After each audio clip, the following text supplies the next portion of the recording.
Hello dear exam comrades, প্রত্যেককে আরও একবার ওয়েলকাম এক্সাম কমরেডস অ্যাচিভার্সিটিতে। এবং আজকে আমরা আরও একটা ক্লাস নিয়ে এসেছি। কিসের আরও একটা ক্লাস?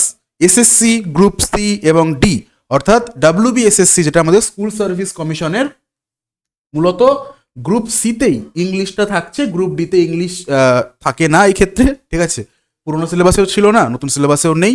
তো বলতে পারো মূলত ডাব্লিউবিএসএসসির যে গ্রুপ সি, সেটার জন্য ইংলিশের যে প্র্যাকটিস ক্লাস, তোমরা জানো অলরেডি আমরা এর আগে আরও 4টে ক্লাস করেছিলাম। আজকে তার 5 নাম্বার ক্লাস, এবং তোমরা মোটামুটি কমেন্টে জানিয়েছিলে ক্লাস কেমন লাগছে না লাগছে। অবশ্যই এটার পরেও জানিয়ে দিও যে ক্লাসগুলো হেল্পফুল মনে হচ্ছে কিনা তোমাদের, ঠিক আছে। এবং চলো আমরা এগিয়ে যাই, বেশি কথা আর না বলে। শুধু তার আগে জানিয়ে দিই, যারা গ্রুপ সি এবং ডি এদের মক টেস্ট চাইছিলে, ঠিক আছে, অনলাইন মক টেস্ট চাইছিলে, তাদের জন্য মাত্র 99-এ, মাত্র 99 টাকাতে, একদম মিনিমাম কোর্স ফিজে তোমাদের কিন্তু একটা কোর্স আনা হয়েছে। সেটা কি? 20টা ফুল লেন্থের মক টেস্ট গ্রুপ সি এবং গ্রুপ ডি, মানে 10টা করে পেয়ে যাবে।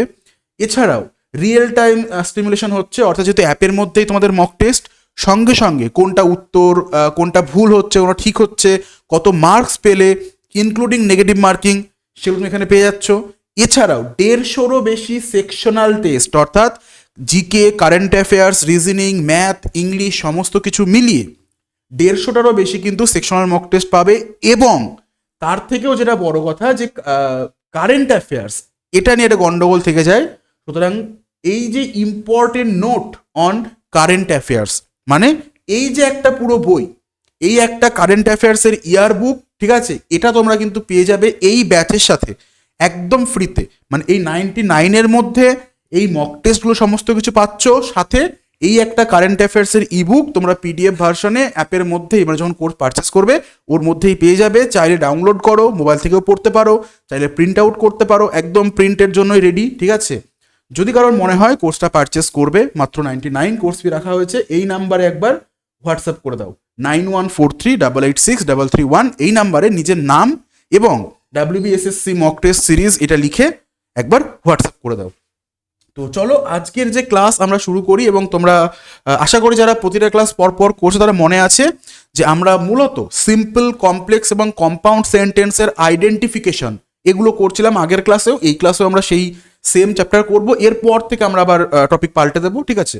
তো দেখো, শুধু একটা জিনিস বলে দেবো, আমাদের যে ইংলিশ বুস্টার কোর্স, মানে তোমাদের জন্য একদম কমপ্লিট ফ্রি যে কোর্সটা আমি এনেছিলাম, তার মধ্যেকার ক্লাস 46 এবং 47 আমি কি করেছিলাম, তোমাদের ক্লজ শিখিয়েছিলাম। যে ক্লজ কীভাবে আইডেন্টিফাই করব, কোন ক্লজটাকে কি বলা হয়, ঠিক আছে, মানে তার নাম কি, সেগুলো শিখিয়েছিলাম। এবং 48 নাম্বার, 48 নাম্বার ক্লাসে আমি এই যে সিম্পল, কমপ্লেক্স এবং কম্পাউন্ড সেন্টেন্স কিভাবে আইডেন্টিফাই করব সেটা শিখিয়ে দিয়েছিলাম। তো ডিসক্রিপশনে অলরেডি লিঙ্ক থাকবে এটার। যারা একদমই জানো না তাদের জন্য ফ্রিতে একদম প্রিমিয়াম কন্টেন্ট এখানে দেওয়া হয়েছে। আমি গ্যারান্টি দিয়ে বলছি, তোমরা এই 3টে ক্লাস দেখে নাও, তাহলে ক্লজ এবং এই সিম্পল, কমপ্লেক্স, কম্পাউন্ড নিয়ে আর কোনো ডাউট কারোর থাকবে না, ঠিক আছে। তারপর দেখে নাও এই যে সিরিজের আমাদের 4th ক্লাসটা ছিল, সেটা একবার দেখে নিতে পারো, ঠিক আছে। তারপর এটা দেখা শুরু করো, তাহলে কি হবে, তোমাদের আর কোনো রকম ডাউট থাকবে না যে সিম্পল সেন্টেন্স কোনটা, কমপ্লেক্স সেন্টেন্স কোনটা, কম্পাউন্ড সেন্টেন্স কোনটা, সেগুলো আইডেন্টিফাই করতে। এবং শুধুমাত্র কিন্তু এই এসএসসি গ্রুপ সিডির জন্য না, যে কোনো এক্সামের জন্য, সে তুমি এসএসসির মানে স্টাফ সিলেকশন কমিশনের এক্সাম বলো, বা সামনে ডাব্লিউবিসিএস আসছে তার জন্য বলো, যে কোনো এক্সামের জন্য এই 3টে ক্লাস তোমাদের জন্য মোর দ্যান এনাফ, ঠিক আছে। কোনো পেইড ব্যাচে ওইভাবে পাবে না, একদম গুছিয়ে যতটা দরকার ততটা পুরোভাবে এখানে করানো আছে। সুতরাং অবশ্যই প্রত্যেকে ক্লাসগুলো দেখে নিও।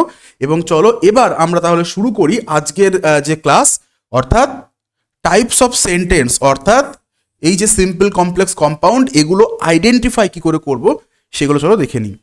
নিয়ম আরও একবার ছোট্ট করে বলে দিই, নিয়ম একটাই ভাই, যখনই কোনো প্রশ্ন আসবে ভিডিওটাকে পজ করে নাও, ঠিক আছে।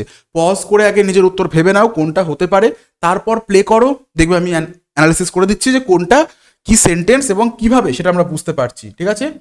তো দেখো, প্রথম প্রশ্ন, the bell rang and the students left the classroom. কোন সেন্টেন্স এটা? প্রথম কথা, নান অফ দ্য অ্যাবভ কোনোভাবেই হতে পারে না। নান অফ দ্য অ্যাবভ কোনোভাবেই হতে পারে না। কেন? কারণ ভাই একটা না একটা তো পড়বেই, কিছু না কিছু একটা পড়বেই, তাই না? একটা সেন্টেন্স লিখলাম, আমি বললাম না এটা কোনো টেন্সেই লেখা না, এটা তো হতে পারে না, হয় পাস্ট হবে, না হলে প্রেজেন্ট, না হলে ফিউচার, কোনোটা টেন্সের মধ্যে পড়বেই ওটা। ঠিক সেরকম এটাও তাই, সিম্পল, কমপ্লেক্স বা কম্পাউন্ড কোনো একটা সেন্টেন্স তো হবেই। তো দেখে নাও কি করে বুঝবো। প্রথম কথা হচ্ছে এখানে একটা আমি কনজাংশন পাচ্ছি। কনজাংশন কি? অ্যান্ড। এবং বারবার তোমাদের আমি বলেছি যে 7টা আমাদের কোঅর্ডিনেট কনজাংশন আছে। তার শর্টকাট শিখিয়েছিলাম কি, ওই আগের থিওরি ক্লাসগুলো দেখবে শেখানো আছে। সেটা হচ্ছে কি, ফ্যান বয়েজ, মানে 7টা। এটা ফুল ফর্ম কি? এফ মানে হচ্ছে ফর, এ মানে হচ্ছে অ্যান্ড, এন মানে হচ্ছে নর, এটা বাট, অর, ইয়েট, সো।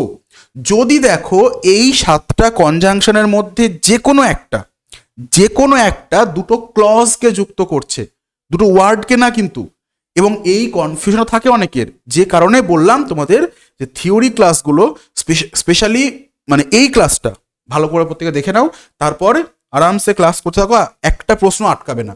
তাহলে আমাকে এখানে মানে বুঝতে হবে যে দুটো ক্লজকে যুক্ত করছে নাকি দুটো ওয়ার্ডকে যুক্ত করছে এই কনজাংশনটা। দেখো দ্য বেল এখানে আমাদের সাবজেক্ট এবং র্যাং হচ্ছে আমাদের মেইন ভার্ব, তাই তো?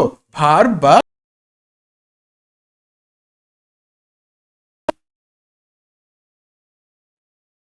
হ্যাঁ, তার মানে অ্যান্ড এই কোঅর্ডিনেট কনজাংশনের আগে একটা ক্লজ তৈরি হলো। এবার দেখে নি ওদিকে একটা ক্লজ তৈরি হচ্ছে কিনা।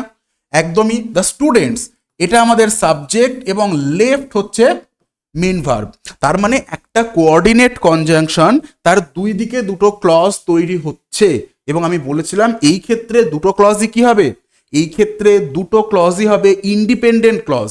এবং দুটো ইন্ডিপেন্ডেন্ট ক্লজ একটা কোঅর্ডিনেট কনজাংশন দিয়ে যুক্ত হলেই সেটা কি, সেটা একটা কম্পাউন্ড সেন্টেন্স। ঠিক আছে, চলো এটা একদম পুরো ভেঙে বুঝিয়ে দিলাম প্রথম প্রশ্ন, সেই জন্য এবার থেকে তোমরাও তাড়াতাড়ি সলভ করো, আমি একটু স্পিডে বলে দেবো। ঠিক আছে, প্রত্যেকে ভিডিওটা পজ করে দাও এবং বলো কি হবে উত্তর, এবং কমেন্টে কিন্তু প্রত্যেকে জানাবে। আগে নিজে ভেবে নিয়ে কমেন্টে জানাও যে স্যার আমার এটা মনে হচ্ছে, তারপর দেখো উত্তর ঠিক হচ্ছে কিনা। ঠিক আছে, দেখো এখানে আমরা একটা সেন্টেন্স পেয়েছি, সেখানে কি বলা আছে, সেখানে বলা আছে the news that he had resigned. ঠিক আছে, এটা কি ভাই, এই যে পার্টটা দ্যাট হি হ্যাড রিজাইন্ড, দেখো এটা এই নিউজের ব্যাপারেই ইনফরমেশন দিচ্ছে না, যে ওই যে খবরটা, আচ্ছা কোন খবরটা, যে খবরটা মানে খবরটা যে সে রিজাইন করে দিয়েছে অলরেডি। 1 মিনিট একটু ওয়েট করো। তাহলে এটা হচ্ছে একটা কি, অ্যাডজেক্টিভ ক্লজ, তাই তো? এটা একটা অ্যাডজেক্টিভ ক্লজ। কার জন্য? এই যে নাউনটা এখানে বসেছে।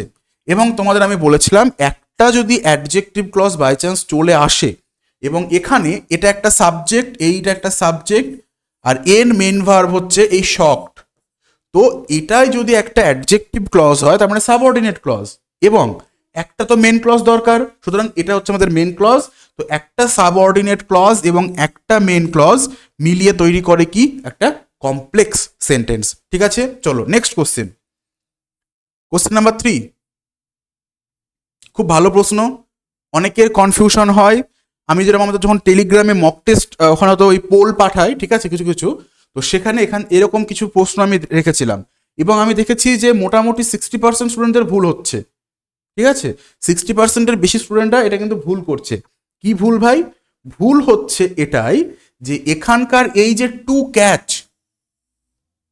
এই টু ক্যাচ এটা কি, এটা একটা ইনফিনিটিভ, এটা একটা ইনফিনিটিভ। তার মানে ইনফিনিটিভ মানে হচ্ছে সেমি ভার্ভ, এটা কিন্তু মেন ভার্ভ না। সেমি ভার্ভ এটা কিন্তু মেন ভার্ভ না, বা বলতে পারো নন ফাইনাইট ভার্ভ, যেটা মেইন ভার্বের কাজ করবে না। অর্থাৎ এখানে দেখো একটাই সাবজেক্ট, একটাই মেইন ভার্ব, আর কোনো মেইন ভার্ব পাচ্ছি না। কারণ কি, ফার্স্ট হচ্ছে একটা অ্যাডভার্ব। ঠিক আছে, দ্য বাস, দ্য বাস কি, দ্য বাস হচ্ছে এটা আমরা বলতে পারি এই ইনফিনিটিভের অবজেক্ট, অবজেক্ট অফ ইনফিনিটিভ। ঠিক আছে, দা হচ্ছে আর্টিকেল, তাহলে ভাই আমি কি আর কোনো সাবজেক্ট পেলাম? এটাও তো অবজেক্ট আলটিমেটলি। তাহলে আর কোনো সাবজেক্ট ভার্ভ কিন্তু পাচ্ছি না, একটাই সাবজেক্ট একটাই ভার্ভ। এই ভার্ভটাকে নিয়ে একদম যেন গন্ডগোল পাকিও না। এই সেন্টেন্সটা একদম বিশুদ্ধ সিম্পল সেন্টেন্স। এটা কি একদম পিওরলি সিম্পল সেন্টেন্স। চলো নেক্সট কোশ্চেন, প্রত্যেকে পজ করে নাও। একদম সহজ প্রশ্ন, একদম সহজ প্রশ্ন। সিঙ্গেল হবে না, সিঙ্গেল সেন্টেন্স হয় না, সিঙ্গেল লোকজন হয়, তাই তো? আজ থেকে শুরু হচ্ছে সেই বিশেষ সপ্তাহ। তো এখানে সিঙ্গেল লোকজন একটু কান্নাকাটি করতে পারে, তবে সেন্টেন্স কান্নাকাটি করতে হয় না, কারণ সিঙ্গেল সেন্টেন্স ওইভাবে মানে অ্যাটলিস্ট এখানে হয় না। সিঙ্গেল সেন্টেন্স কখন বলবো? যখন তোমার সেই জয়েনিং বা স্প্লিটিং চ্যাপ্টারের মধ্যে পড়তে হয় না, যে দুটো সেন্টেন্স দেওয়া আছে ওটাকে একটা সেন্টেন্সে কনভার্ট কর, তখন এই বিষয়টা আসতে পারে, এখানে আসবে না। আচ্ছা, কি বলেছে? I know the man. I হচ্ছে আমাদের সাবজেক্ট, নো হচ্ছে মেইন ভার্ব, ঠিক আছে? এই ম্যান এটা কি? এটা হচ্ছে অবজেক্ট প্লাস এর পার্ট অফ স্পিচ কি? অবজেক্ট হচ্ছে ভার্বের এবং এর পার্ট অফ স্পিচ হচ্ছে নাউন। তো এটা যদি নাউন হয় তাহলে দেখো তো, এই যে হু লিভস নেক্সট ডোর, যে পরের বাড়িতেই যে থাকে, সেটা কি? এই পার্টটা আমরা বলতে পারি একটা অ্যাডজেক্টিভ ক্লজ। এটা একটা অ্যাডজেক্টিভ ক্লজ। আর অ্যাডজেক্টিভ ক্লজ মানেই কি? একটা সাবঅর্ডিনেট ক্লজ, একটা সাবঅর্ডিনেট ক্লজ। তো চলো লিখে দিই এখানে একটু আমি।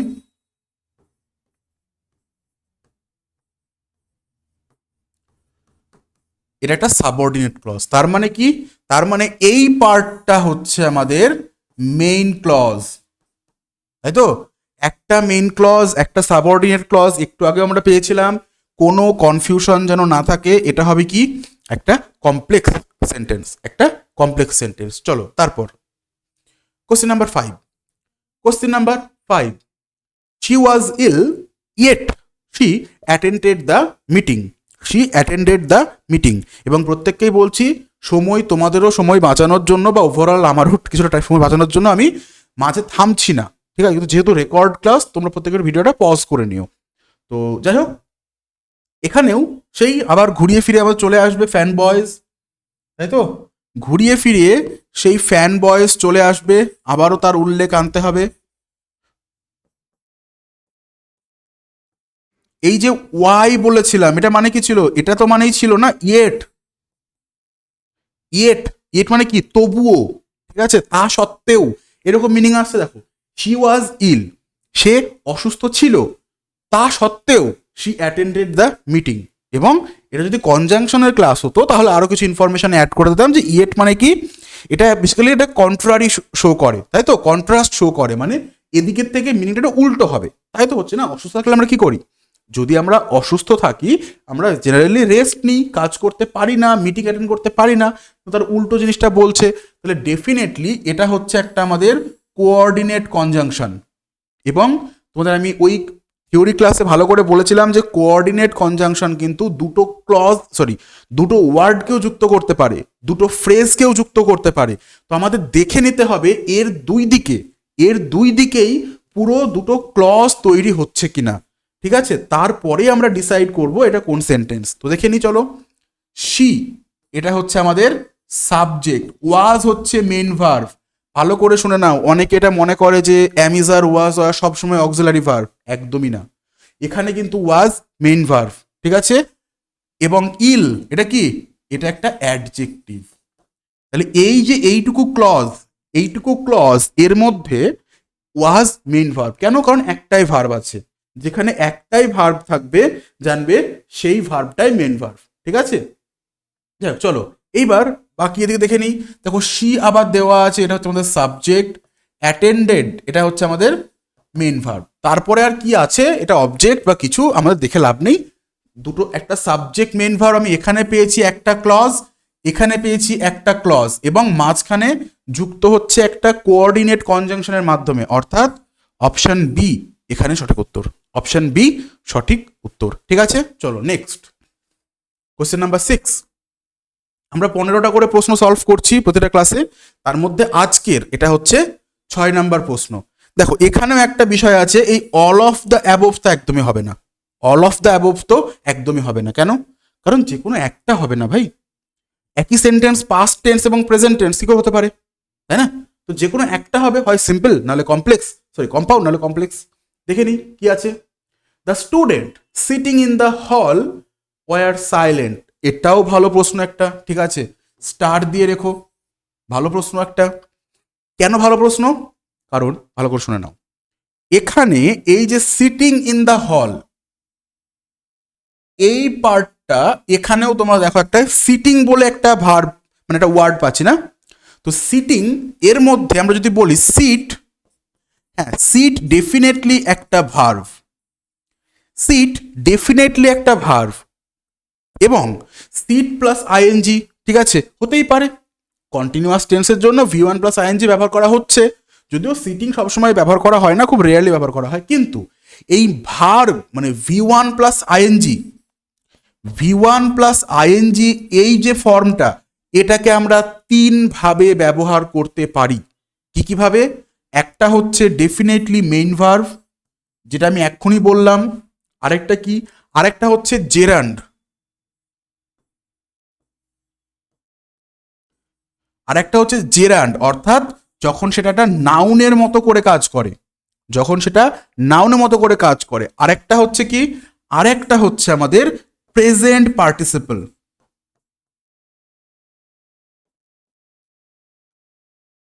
যেটা কাজ করে একটা অ্যাডজেক্টিভের মতো, যেটা কাজ করে কিসের মতো? অ্যাডজেক্টিভের মতো। এবং এখানকার যে সিটিংটা, এটা কিন্তু মেইন ভার্ব না, এটা মেইন ভার্ব না। কি করে বুঝলাম ভাই? দেখো, যদি মেইন ভার্ব হতো তাহলে তার আগে একটা অক্সিলারি ভার্ব আসতো। আমাকে একটু ভালো করে ভেবে বলো, V1 plus ING main verb আকারে যে যে টেন্সগুলোতে ব্যবহার হয়, এখানে কি এমন কোনো টেন্স আছে যার কোনো অক্সিলারি ভার্ব নেই? Present continuous, past continuous, future continuous, বা তিনটে পারফেক্ট কন্টিনিউয়াস, সব জায়গায় কিছু না কিছু মানে অক্সিলারি ভার্ব লাগে। Am is are, was, were, shall be, will be, বা ওদিকে have been, has been, had been, কিছুটা লাগবে, কিছুই নেই এখানে। সুতরাং এটা মেইন ভার্ব না। জেরান্ড না কেন? কারণ জেরান্ড নাউন আকারে কাজ করে, মানে সাবজেক্ট বা অবজেক্ট হবে। এটা এখানে দেখো, এরপরে কোনো ভার্ব নেই, তবে এটা সাবজেক্টও না। এটা কাজ করছে হলে প্রেজেন্ট পার্টিসিপল, বা বলতে পারো একটা অ্যাডজেক্টিভ হিসেবে। এবং এই যে পার্টটা সিটিং ইন দ্য হল, এই পার্টটা এখানে কোনো ক্লজ তৈরি করছে না, এটা হচ্ছে একটা অ্যাডজেক্টিভ, এটা হচ্ছে একটা কি? Adjective phrase. কেন? কারণ এই দেখো, স্টুডেন্টসের ব্যাপারে বলছে। কোন স্টুডেন্টস? কোন স্টুডেন্টস? যারা হলের মধ্যে বসে আছে, বা হলের মধ্যে বসে থাকা স্টুডেন্টরা কি ছিল? এখানেও দেখো এই ওয়ার হচ্ছে আমাদের, এটা কিন্তু মেইন ভার্ব। কেন? কারণ সাইলেন্ট আবার আরো একটা অ্যাডজেক্টিভ, ঠিক আছে? সুতরাং একটাই সাবজেক্ট, সাবজেক্ট তাহলে এখানে কাকে পাচ্ছি? এটাই হচ্ছে আমাদের একমাত্র সাবজেক্ট, আর এটা হচ্ছে আমাদের একমাত্র মেইন ভার্ভ, ওটা সেমি ভার্ভ, ঠিক আছে? জেরান্ড, ইনফিনিটিভ এবং পার্টিসিপল এগুলো হচ্ছে সেমি ভার্ভ। সুতরাং মেইন ভার্ভ তো না ভাই, তাহলে কি সেন্টেন্স এটা? ডেফিনেটলি এটা একটা সিম্পল সেন্টেন্স। খুব কনফিউজিং জায়গা, ঠিক আছে? সচরাচর হয়তো এত জানি না, বলা তো যায় না, জেনারেলি এত জটিল বা এইরকম ট্রিকি প্রশ্ন দেওয়ার চান্স কম আছে। তো যদি বাই চান্স চলে আসে, চলো প্র্যাকটিস হয়ে থাকলো। চলো তারপর, he said that he would return soon, এটা কোনো জটিল কিছু না, আরামসে তোমরা পারবে। বলো ফটাফট দেখি। দেখো, he subject, said main verb. এবার সে বলল, সে কি বলল? যদি বলতাম সেটা গল্প বলল, ঠিক আছে, সেটা আলাদা বিষয় ছিল। গল্প একটা কি, এটা নাউন, একটাই ওয়ার্ড। কিন্তু এখানে সে যে কি বলল, সেটা একটা ক্লজের মাধ্যমে বোঝানো হচ্ছে। সে কি বলল? সে বলল যে সে খুব তাড়াতাড়ি ফিরে আসবে, সে খুব তাড়াতাড়ি ফিরে আসবে। মানে এটা একটা পুরো, দেখো এখানে আমি আবারও একটা সাবজেক্ট, এক মিনিট, আমি এখানে আবারও একটা সাবজেক্ট, এবং এটা মডাল ভার্ব, এটা হচ্ছে আমাদের মেইন ভার্ব, আরও একটা সাবজেক্ট মেইন ভার্ব পাচ্ছি। তার মানে কি?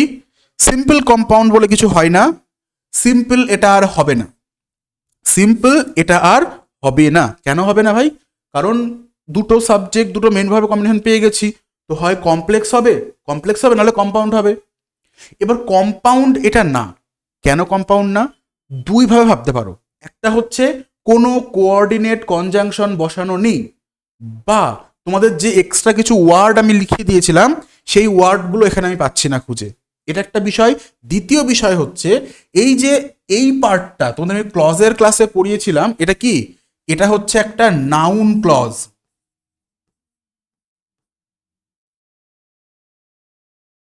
এটা একটা নাউন ক্লজ। কেন? এই যে সেট ভার্বের অবজেক্টের মতো কাজ করছে, এটা সেট ভার্বের অবজেক্টের মতো কাজ করছে। আর অবজেক্ট কি হয়? সাবজেক্ট বা অবজেক্ট হিসেবে যদি কোনো ক্লজ বসে যায় তাকে আমরা কি বলি? তাকে আমরা বলবো নাউন ক্লজ। আর নাউন ক্লজ মানে সাবঅর্ডিনেট ক্লজ। তো একটা মেইন ক্লজ, একটা সাবঅর্ডিনেট ক্লজ মিলিয়ে তৈরি করছে আমাদের একটা কমপ্লেক্স সেন্টেন্স। ঠিক আছে, চলো নেক্সট কোশ্চেন। যদি কোনো প্রশ্ন নিয়ে, যদি কোনো প্রশ্নের কোনো ডাউট থাকে, ঠিক আছে, তাহলে অবশ্যই কমেন্টে জানাবে, আমি চেষ্টা করবো সেটাকে সলভ করে দেওয়ার। ঠিক আছে, চলো নেক্সট।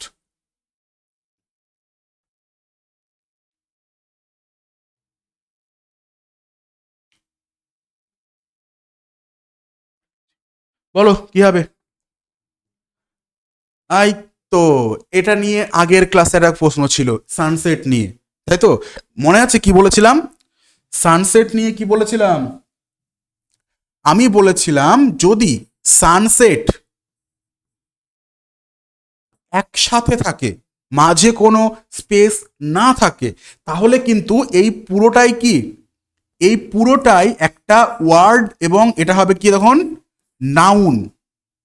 কিন্তু যদি এদের মাঝে একটা স্পেস চলে আসে, তখন এটা হয়ে গেল আমাদের নাউন বা সাবজেক্ট, এবং এটা হয়ে গেল আমাদের মেন ভার্ব। তখন সানের জন্য একটা আর্টিকেল দা বসে, এটা ছিল আমাদের নিয়ম। এখানে কোনটা বসেছে? এখানে কিন্তু সানসেট একসঙ্গে বসেনি ভাই, এখানে সানসেট একসাথে বসেনি, আগে একটা দা বসে গেছে। সুতরাং এখানে সান হচ্ছে আমাদের সাবজেক্ট এবং সেট হচ্ছে আমাদের মেইন ভার্ব, তাই তো? এবং এখানে যে সেট, এটা কিন্তু V2 ব্যবহার করা হচ্ছে। এটা V2 মানে পাস্ট টেন্স ব্যবহার করা হচ্ছে, কারণ যেহেতু এটা একটা থার্ড পার্সন সিঙ্গুলার নাম্বার, সুতরাং যদি এটা প্রেজেন্ট টেন্স হতো তাহলে ওটা এস বা ইএস বসতো, এই ক্ষেত্রে এস বসতো। তো এটা V2 ব্যবহার করা হচ্ছে। মাঝে একটা কি আছে? কোঅর্ডিনেট কনজাংশন, ফ্যান বয়েজের যে সেকেন্ড ছিল ফর অ্যান্ড নর, তো অ্যান্ড একটা কোঅর্ডিনেট কনজাংশন। এদিকে ডার্কনেস, ডার্কনেস কিন্তু একটা নাউন, ডার্ক এটা অ্যাডজেক্টিভ। পরে যখন নেস বসাচ্ছি তখন সেটা হয়ে যাচ্ছে কি? সেটা হয়ে যাচ্ছে তখন আমাদের একটা নাউন, অর্থাৎ এটা এদিকে আর একটা সাবজেক্ট, এবং কভার্ড এটা হচ্ছে মেইন ভার্ব। কভার্ড কি? Main verb. তাহলে একটা কোঅর্ডিনেট কনজাংশন, তার দুই দিকে দুটো ক্লজ তৈরি হচ্ছে, মানে দুটোই, দুটোই কি ক্লজ? দুটোই হচ্ছে প্রিন্সিপাল ক্লজ বা মেইন ক্লজ বা ইন্ডিপেন্ডেন্ট ক্লজ। অর্থাৎ এটা ডেফিনেটলি কম্পাউন্ড সেন্টেন্স। ঠিক আছে, ইন্টারোগেটিভ বা এগুলো তো একদমই কোনো অ্যাঙ্গেল থেকে হতে পারে না। চলো, আশা করি এটাও ক্লিয়ার হয়েছে, প্লাস সানসেটের কনসেপ্টটাও। চলো next. She speaks confidently in public, একদম, এটা আমি আর কিছু নতুন করে বলছি না। উত্তর কি হবে? উত্তর হবে সিম্পল সেন্টেন্স। কেন? চলো একটু দেখে নিই, সেটা দেখে নিই যে কেন হচ্ছে। শি হচ্ছে আমাদের সাবজেক্ট, ঠিক আছে, এর পার্ট অফ স্পিচ কি? পার্ট অফ স্পিচ হচ্ছে একটা প্রোনাউন। স্পিক্স হচ্ছে মেইন ভার্ব। সে কথা বলে, কথা বলে কিভাবে? কথা বলে কনফিডেন্টলি, অর্থাৎ এটা আমাদের একটা অ্যাডভার্ব, এটা আমাদের একটা অ্যাডভার্ব। এবার ইন পাবলিক, ইন পাবলিক, এখানে তুমি ইনটাকে বলতে পারো কি? ইন হচ্ছে একটা প্রিপোজিশন, এবং প্রিপোজিশনের পর বসছে বলে এটা আমাদের হয়ে গেল প্রিপোজিশনাল অবজেক্ট। ঠিক আছে, বা এই দুটোকে মিলিয়ে আমরা বলতে পারি এটা হচ্ছে একটা অ্যাডভার্বিয়াল ফ্রেজ বা অ্যাডভার্বিয়াল ফ্রেজ অফ প্লেস। সময় বোঝাচ্ছে, সময় বোঝাচ্ছে এমন একটা অ্যাডভার্বিয়াল ফ্রেজ, কিন্তু ক্লজ না, কারণ এখানে কোনো সাবজেক্ট মেন ভার্ব নেই। সুতরাং দেখো, আমাদের তো আলটিমেটলি আলটিমেটলি কি খুঁজতে হয়? যে সাবজেক্ট ভাই কটা আছে, সাবজেক্ট কটা আছে এবং মেন ভার্ব কটা আছে। আমরা দেখছি কি একটা একটা করেই আছে, বাকি একটাও সাবজেক্ট বা মেন ভার্ব না। সুতরাং সুতরাং এটা একটা অবশ্যই সিম্পল সেন্টেন্স, এটাই সঠিক উত্তর। ঠিক আছে, চলো নেক্সট কোশ্চেন নাম্বার 10। আমরা মোটামুটি অর্ধেকেরও বেশি ক্লাস পেরিয়ে চলে এসেছি। তো যারা যারা ক্লাসটা কন্টিনিউ দেখছো, অবশ্যই যদি ভালো লাগে, ঠিক আছে, অবশ্যই লাইক করে দিও। তোমার যেসব বন্ধুরা গ্রুপ সির জন্য প্রিপারেশন নিচ্ছে, একদম সামনেই পরীক্ষা, সম্ভবত 2 তারিখে পরীক্ষা দিয়েছে, তাই তো? 1 তারিখ বা 2 তারিখ আমি যেটুকু মনে পড়ছে। তো সবার সাথে একটু শেয়ার করে দিও ক্লাসটা, ঠিক আছে? চলো next. When the show ended, the audience applauded loudly. অ্যাপ্লড মানে কি? অ্যাপ্লড মানে বলা ওই হাততালি দেওয়া এক কথায়, ঠিক আছে, বা খুব শোরগোল করে প্রশংসা করা, এরকম যে বিষয়টা, মানে অ্যাপ্লড বলতে বেসিক্যালি হাততালি দেওয়ার কথাই বলা হয়।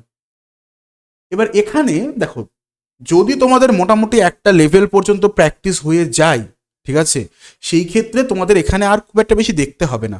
কারণ আমি একটা শর্টকাট এটাও বলেছিলাম না, যে ওই যে হোয়েন, বিফোর, আফটার, এগুলোকে দেখলে মোটামুটি আমরা চিনতেই পারবো যে কি হবে, এটা একটা কমপ্লেক্স সেন্টেন্স হবে। কেন? কারণ হোয়েন হচ্ছে একটা সাবঅর্ডিনেট কনজাংশন।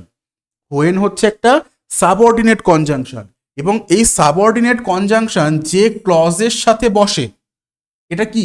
এটা হচ্ছে একটা সাবজেক্ট, এটা হচ্ছে একটা মেন ভার্ব, ঠিক আছে? তো যে ক্লজের সাথে বসে, এটাও একটা কি হয়ে যায়? এটাও হয়ে যায় একটা সাবঅর্ডিনেট ক্লজ। এটা সাবঅর্ডিনেট ক্লজ বা dependent clause. The audience applauded loudly, এটা হচ্ছে মেইন ক্লজ। তো এখানেও দেখো আমি কি পাচ্ছি? একটা সাবজেক্ট পাচ্ছি এবং একটা মেইন ভার্ব পাচ্ছি, অর্থাৎ অর্থাৎ একটা ক্লজ এখানে পেলাম, এটা মেইন ক্লজ। হোয়েন দিয়ে এটা পেয়ে গেলাম কি? এটা পেয়ে গেলাম একটা সাবঅর্ডিনেট ক্লজ, অর্থাৎ এটা একটা কমপ্লেক্স সেন্টেন্স। হোয়েনটা আমি লিখে দিই, এটা কি হবে? এটা হচ্ছে আমাদের একটা সাবঅর্ডিনেট কনজাংশন। শর্টকাটে লিখে দিলাম CONJ, ঠিক আছে? এটা একটা সাবঅর্ডিনেট কনজাংশন। সুতরাং সুতরাং এই যে পুরো ক্লজটা তৈরি করছে, এই ক্লজটাও কি? এটাও হচ্ছে একটা সাবঅর্ডিনেট ক্লজ, ঠিক আছে? এবং বাকিটা হচ্ছে মেন ক্লজ, অর্থাৎ এটা কমপ্লেক্স সেন্টেন্স। চলো নেক্সট আমরা এগিয়ে যাই। He lost the match, he lost the match but did not lose hope, but did not lose hope. এই প্রশ্নটাও ইম্পর্টেন্ট। ইম্পর্টেন্ট বলতে দেখো, হুবহু আমি কোনোদিনই বলবো না যে এই সেন্টেন্সটাই এক্সামে দেবে, ঠিক আছে? এত ওভার কনফিডেন্স আমার মধ্যে নাই ভাই, যে আমি যে প্রশ্নটা পড়াচ্ছি সেটাই পরীক্ষায় দেবে, না না, ওরকম হতে হবে না, ঠিক আছে? কিন্তু সিমিলার টাইপের এখানে যে কনসেপ্টটা ইউজ হচ্ছে, সেখান থেকে ভাই পরীক্ষায় প্রশ্ন আসতে বাধ্য। কারণ এই তো হাতে গোনা কটা কনসেপ্ট, এখান থেকে দেবে। যদি মনে করে সহজ প্রশ্ন দেবো, তাহলে নর্মাল সেন্টেন্স দিয়ে দিল। যদি বলে একটু ট্রিকি বানাবো, তাহলে এরকম সেন্টেন্স দেবে। এবং আমি ডেফিনেটলি মানে বলছি তোমাকে, দেখো শিওরলি বলছি, 60 to 70% স্টুডেন্ট এটা দেখেই প্রথমে কম্পাউন্ড মারবে। কিন্তু বিষয় হচ্ছে না, এটা কম্পাউন্ড সেন্টেন্স হবে না, ডিক্লারেটিভও হবে না। আমি কি বলেছিলাম? যে সিম্পল, কমপ্লেক্স, কম্পাউন্ড 3 রকমের সেন্টেন্স হয়। 4টে অপশন বোঝানোর জন্য আরও একটা এক্সট্রা এরকম অপশন দিয়ে দেবে। কোনো সময় এটাকে চুজ করবে না, কোনো সময়ই এটাকে চুজ করবে না, ঠিক আছে? যাই হোক, চলো দেখি কি পেলাম এখানে। আমি পাচ্ছি হি হচ্ছে একটা সাবজেক্ট, লস্ট হচ্ছে একটা মেন ভার্ব। ভালো কথা, he subject, lost main verb, অসুবিধা নেই। বাট এটা কি? এটা হচ্ছে একটা কোঅর্ডিনেট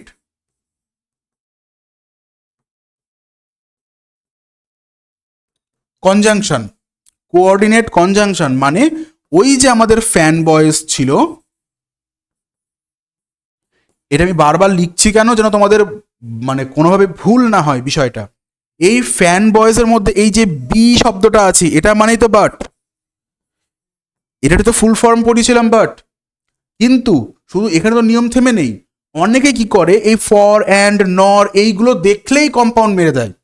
কিন্তু ভালো করে মনে রাখবে, এটা ভাই কম্পাউন্ড তো একদমই না, কম্পাউন্ড সেন্টেন্স একদমই না। কেন? কারণ এর একদিকে সাবজেক্ট মেন ভার্ব পাচ্ছি, খুব ভালো কথা। ওদিকে সাবজেক্ট কোথায়? ডিড নট লুজ, এটা হচ্ছে আমাদের মেন ভার্ব, তাই তো? ডিড হচ্ছে এখানে অক্সিলারি ভার্ব, নট হচ্ছে একটা অ্যাডভার্ব অফ নেগেশন, তাই তো? এদিকে সাবজেক্ট পেয়েছো? উত্তর হচ্ছে না, উত্তর হচ্ছে না। এবং এটাতে অনেক বইতেও ভুল আছে, আমি আগের দিন থিওরি ক্লাসেও বলেছি, আবারও বলছি, এটা সিম্পল সেন্টেন্স। এটা কি? Simple sentence. কারণ এই যে কনজাংশনটা, এটা যুক্ত করছে দুটো ভার্বকে। কোন দুটো ভার্বকে? এই লস্ট এবং লুজ, এই দুটো ভার্বকে যুক্ত করছে, দুটো ক্লজকে যুক্ত করছে না। কারণ দুটো ভার্বেরই সাবজেক্ট একজন, এই ক্ষেত্রে এটা কোনোদিনই কম্পাউন্ড সেন্টেন্স হবে না, এটা হবে সিম্পল সেন্টেন্স, এটা হবে সিম্পল সেন্টেন্স। হ্যাঁ, শুধু শুধু তোমাদের এটাও আমি সাথে বলে দিই, যদি যদি দেখো এমন এখানে সিনারিও হতো, দাঁড়াও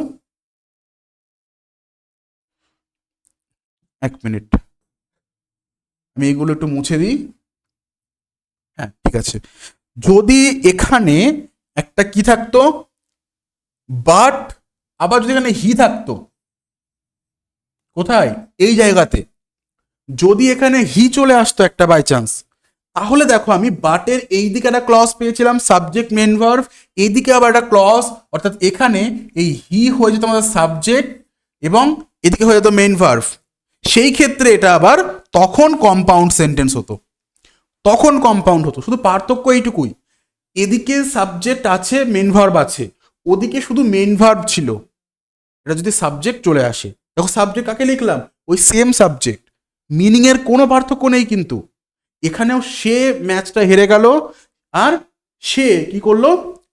সে কিন্তু আশা ছাড়লো না, এটাই মিনিং। এদিকেও সেম, কোনো পার্থক্য নেই। তবুও তবুও ভাই, যদি ওখানে সাবজেক্ট থাকে কম্পাউন্ড, যদি সাবজেক্ট না থাকে সিম্পল, এটুকু মনে রাখবে। ঠিক আছে, চলো নেক্সট কোশ্চেনে এগিয়ে যাই। কোশ্চেন নাম্বার 12, আর 3টে প্রশ্ন বাকি আছে, 3-4টে।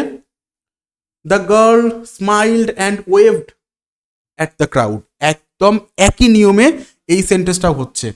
দ্য গার্ল হচ্ছে আমাদের সাবজেক্ট, স্মাইল্ড হচ্ছে একটা মেইন ভার্ব, অ্যান্ড হচ্ছে একটা কনজাংশন, অ্যান্ড হচ্ছে একটা কনজাংশন। কিরকম কনজাংশন? Coordinate conjunction.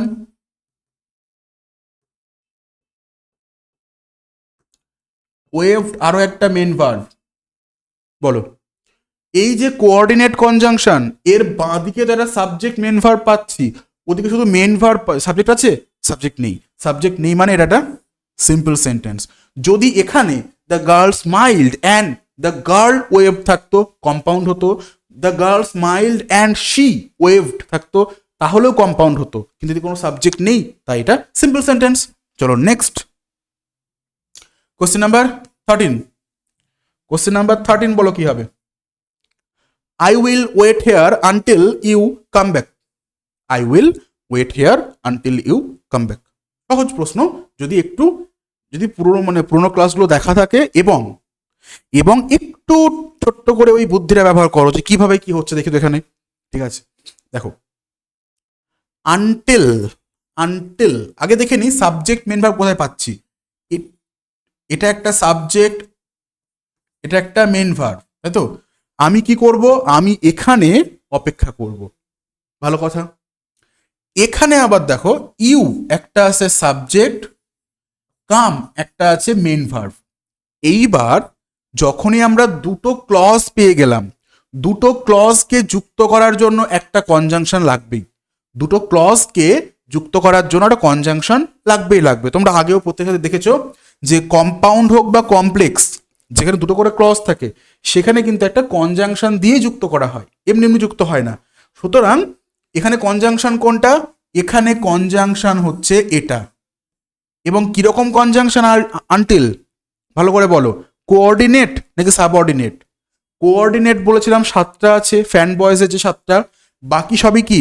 বাকি সবই হচ্ছে সাবঅর্ডিনেট কনজাংশন।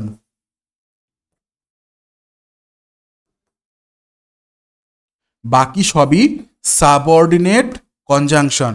আর সাবঅর্ডিনেট কনজাংশন যদি থাকে, যে ক্লজের সাথে বসছে, এটা কার সাথে বসছে, এই যে আনটিল ইউ কাম ব্যাক, ওই ক্লজটাও কি হয়ে যাবে, ওই ক্লজটাও হয়ে যাবে সাবঅর্ডিনেট ক্লজ। ঠিক আছে, আমি আর বেশি ভাঙছি না। দেখো এখানে এটাকে বোঝানোর জন্য আরো বোঝানো যেতে পারে যে সাবঅর্ডিনেট ক্লজ কি করে বুঝবো, না এটা টাইম বোঝাচ্ছে, আমি কতক্ষণ ওয়েট করব, যতক্ষণ না তুমি ফিরছো, তার টাইম বোঝাচ্ছে। তাহলে কি এটা adverbial clause of time, adverbial clause of time. আর অ্যাডভার্বিয়াল ক্লজ মানে কি, অ্যাডভার্বিয়াল ক্লজ মানে হচ্ছে সাবঅর্ডিনেট ক্লজ, সেটাই তো বললাম, তাই না? তো যতটা শর্টকাটে এক্সাম হলে পারা যায়, আমি যে কোনো নিয়ম, যে কোনো ট্রিক্স ইউজ করে উত্তর ঠিক করা নিয়ে কথা। তাহলে এটা আমাদের হচ্ছে একটা মেইন ক্লজ, ওটা হচ্ছে সাবঅর্ডিনেট ক্লজ। সেন্টেন্সটা কি হলো, সেন্টেন্সটা হলো কমপ্লেক্স সেন্টেন্স, মনে থাকবে। চলো সেকেন্ড লাস্ট কোশ্চিন আজকের, নান অফ দ্য অ্যাবভ আগেই কাটো, ঠিক আছে। The storm subsided, so the rescue operation began. একদম সহজ ব্যাপার, ঠিক আছে। আগেই একটু বলে দিই, সো ডেফিনেটলি একটা কি, সো ডেফিনেটলি একটা coordinate conjunction.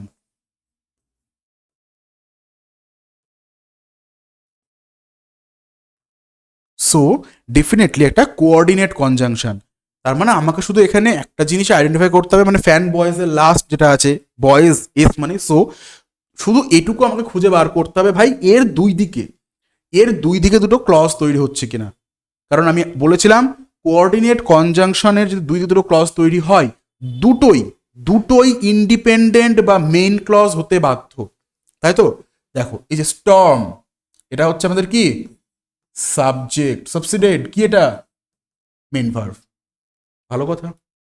Rescue operation, rescue operation এটা হচ্ছে আরো একটা আমাদের সাবজেক্ট, এবং বিজ্ঞান এটা হচ্ছে মেইন ভার্ব।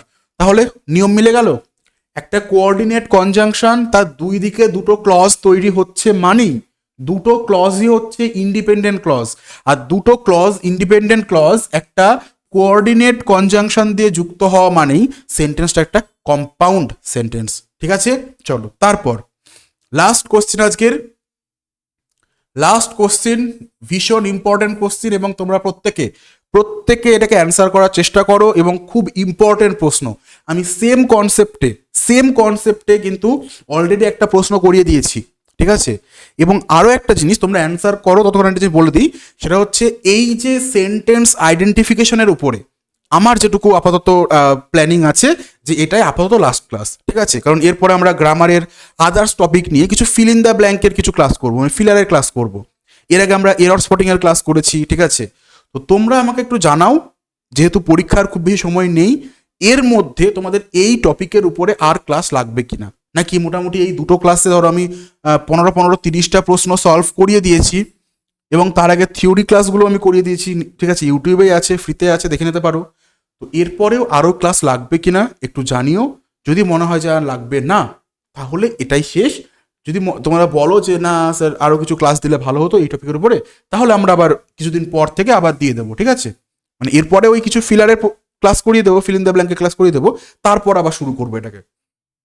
দেখো এখানেও সেই মনে আছে বলেছিলাম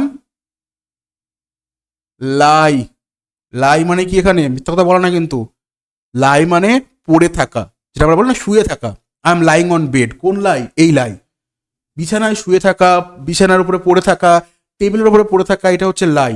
এবং এই যে লাই, এটা মেন ভার্ব, এটা মেন ভার্ব, কিন্তু তোমাদের বলেছিলাম V1+ing 3 ভাবে ব্যবহার হয়।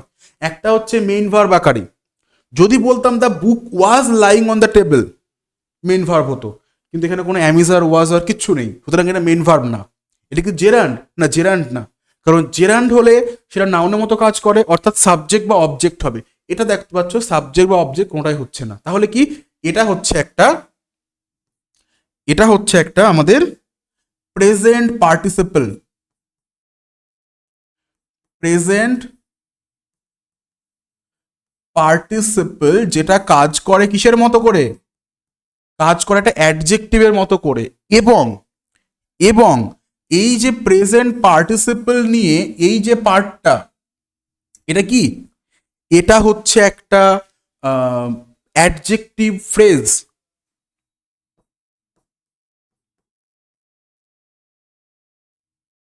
অ্যাডজেক্টিভ ফ্রেজ, অ্যাডজেক্টিভ ক্লজ কেন বললাম না? অ্যাডজেক্টিভ ক্লজ বললাম না কারণ এর মধ্যে আর কোনো নাউন এবং মানে সাবজেক্ট এবং মেইন ভার্বের কম্বিনেশন নেই, তাই ক্লজ হলো না, ফ্রেজ হলো। একমাত্র সাবজেক্ট হচ্ছে বুক, একমাত্র মেইন ভার্ব হচ্ছে ইজ, অর্থাৎ অর্থাৎ এটা একটা সিম্পল সেন্টেন্স, অর্থাৎ এটা একটা সিম্পল সেন্টেন্স। ঠিক আছে, তো এই ছিল আজকের একদম বলতে পারো বাছাই করা 15টা প্রশ্ন। ঠিক আছে, তো যেটা একটু বললাম ক্লাসে, তোমরা জানাও অবশ্যই যে কোনো ডাউট থাকলো কিনা কোনো প্রশ্ন নিয়ে, যে স্যার এটা বুঝতে পারো না, আরেকবার বুঝতে ভালো ভালো হতো। ঠিক আছে, যদি এরকমও কিছু মনে হয়, বা এই টপিকের উপর আর ক্লাস লাগবে কিনা, বা যদি এই টপিকের উপর আপাতত ক্লাস মনে হয় যে না এতে হয়ে যাবে, তাহলে কোন টপিকটা তোমাদের বেশি কনফিউশন আছে সেটাও অবশ্যই কমেন্টে জানাও। ঠিক আছে, তাহলে চলো আজকে তাহলে ক্লাসটা এখানে শেষ করছি, এবং তার আগে আর একটা কথা,